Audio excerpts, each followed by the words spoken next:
चलिए भी नमस्कार। हम भोजपुरी गायक विकास बरसतिया कैसन बने रहो सब हमके आसना पूर्ण विश्वास बा कि रहो सब अपना जिंदगी में खुश होकर और स्वस्थ होकर। तो चलिए आई एगो हम माइक के ऊपर गाना सुनावे जाता नहीं। अगर अच्छा लगी तो लाइक शेयर कमेंट जरूर करें और हमारा फेसबुक पेज के फॉलो जरूर करें और कैसन लगे कमेंट में जरूर बता सके। भाव बा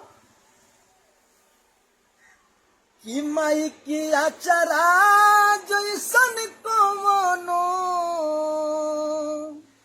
माई की अचरा जैसन कवनो, अरे रजाई नोइखे हो, अरे रजाई नोइखे।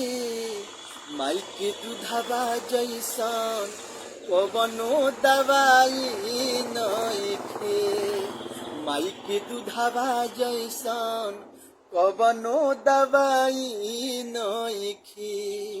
माई के अचरा जैसन कवनो,